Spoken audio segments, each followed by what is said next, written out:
Welcome to a new video post from my Thesis Academy.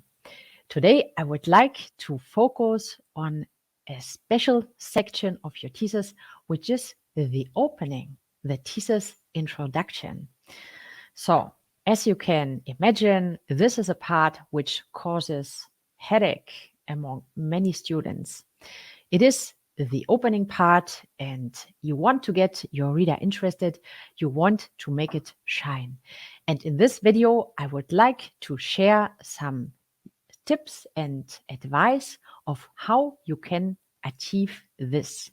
So we will have a look at the structure. I will show you how to organize your thesis introduction. And then we also will have a look at the question of the length. So how many pages should a thesis introduction have? And well, last but not least, I would like to dedicate the final part to the question of some secrets and tips and recommendations that I would like to share with you and which will help you to make your thesis introduction a little bit special and outstanding, brilliant. So you can imagine that as this section is so important for your thesis because it is the very moment to catch the full attention and the interest of your reader. So you can imagine that this section causes headache. And well, there are also different approaches and different philosophies referring to the moment when you should write your thesis introduction. At one hand, there is the approach that you should keep it for the final moment because imagine that everything what you say in the introduction, the way in which you introduce the research question, and also the aims and objectives and limitations that you formulate will be a kind of promise to the reader. So you need to have a very clear idea what is waiting in the thesis, and you should not make some false promises. That's why some leave the introduction for the final moment when they have the manuscript ready and when they have a kind of overall perspective and know exactly what is in what the reader can find in the manuscript. On the other hand, there's the approach that you should write the thesis introduction already at the moment when you start your thesis or when you are in the middle of your thesis, and that at least you start to prepare a draft. And from this draft version, you take it, you go ahead, you refine, you revise from time to time. And if there are really some changes, then you adapt. So this is also a little bit up to you. And it is a question of how do you feel more comfortable. But I can recommend that at least you start to prepare a draft with the key points and key issues so that you are not with a blank page at the final moment. Let's get over to the structure. So how should a thesis introduction be organized? As I said, it is the entrance, the opening part of your thesis. And so I would recommend to start with a smooth introduction. So provide a presentation of the general topic to the reader, and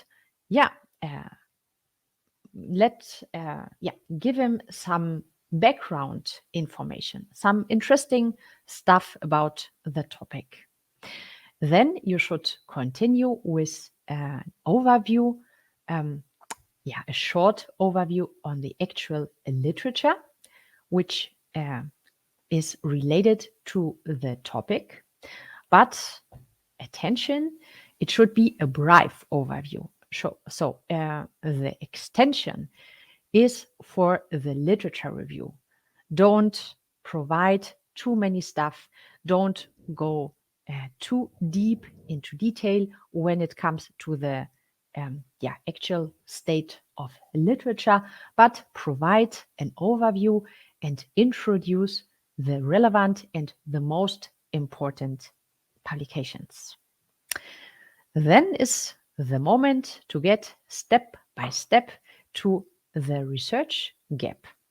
So introduce the principal idea, name the scope of your topic, and then start to outline a little bit the current state of research.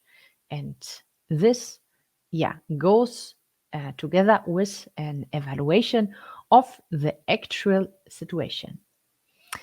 So you can also include a topic comment that showcases and explains the relevance and the importance of the topic.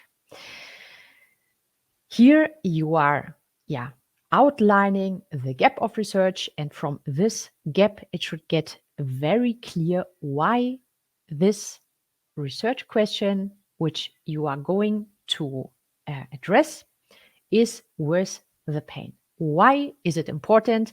What will be the contribution?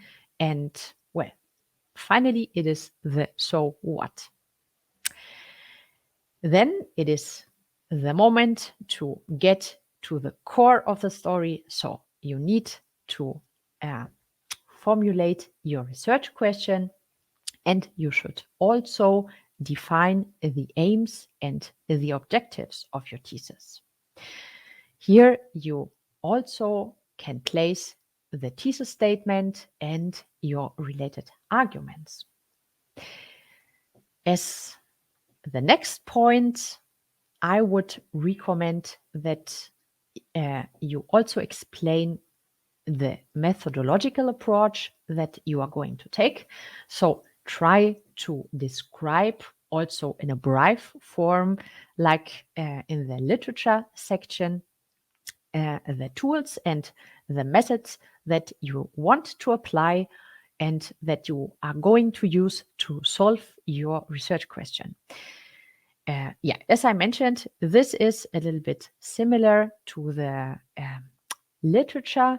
There will be a section in your thesis which is the research design and the methodology, and there is plenty of time to explain things in detail and in depth. So explain the relevant and the main approaches and methods, but keep it short.